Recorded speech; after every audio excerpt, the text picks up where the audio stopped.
Can my husband pick up a car? The answer is yes. He once picked up a Toyota Corolla. Now, when you are under an extreme amount of stress, you can actually pick up a car. And he happened to be under an extreme amount of stress at the time. We had been pulled over to the side of the road on the freeway, and the car fell off the jack, and he had the tire off of it. So he had to lift up the car in order to put the jack back under it, because it wasn't a jack that lifted the car. Physiologically, your body goes through some changes when you trigger the stress response.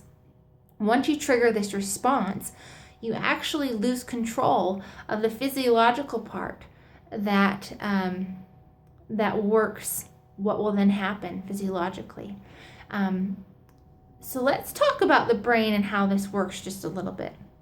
Let's think about what a vegetable is. And I'm not talking about the broccoli you eat at dinner. I'm talking about a person who is in a vegetative state.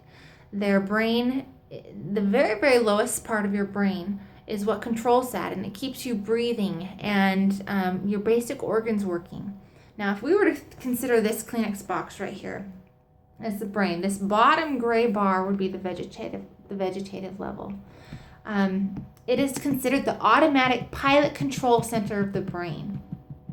The middle part of the brain, here, this flowery part, would be the limbic system. This is the emotional center of the brain. Several tissues in this level are directly responsible for the biochemical chain of events that compromise the stress response.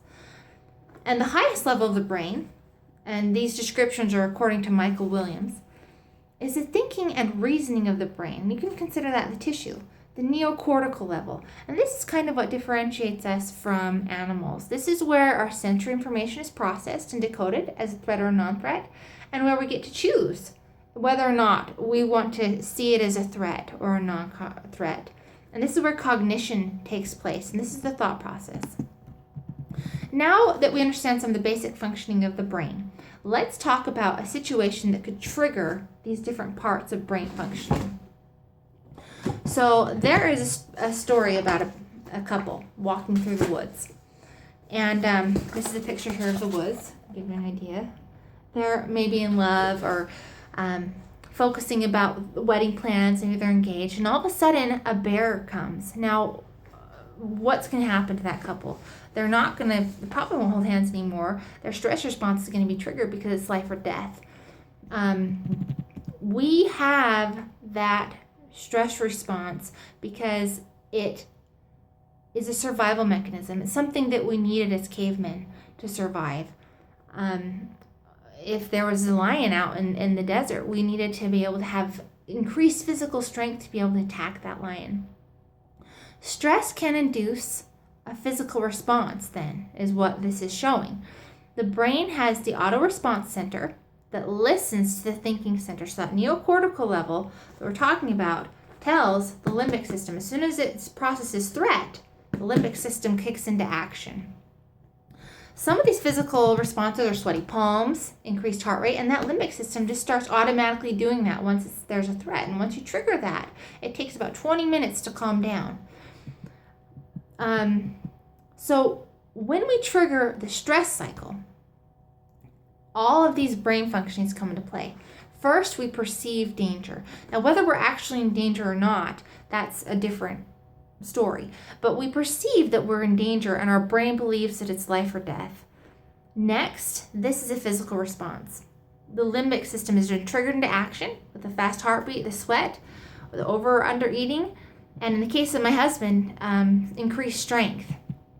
But where the cycle really goes south is when it's a false alarm and there's no escape possible. So for example, if there was a bear in front of you, that bear would leave, and that's the purpose of the stress response. And when the bear leaves, then there's no longer a threat. But when we trigger the stress response with something like an embarrassing moment or an illness of a family member, the threat doesn't go away. That embarrassing moment still happened. This leads to increased anxiety. And then it also goes into, it perpetuates itself. So you start with the false alarm, you go to increased anxiety, you just continue on and on. So this is why it's important that we learn to cope with stress and to see situations that are life or death as worthy of triggering stress cycles. And otherwise, if it's not actually life or death, then I recommend you do some deep breathing, some mindfulness, or my personal favorite to reduce stress is to eat a piece of chocolate.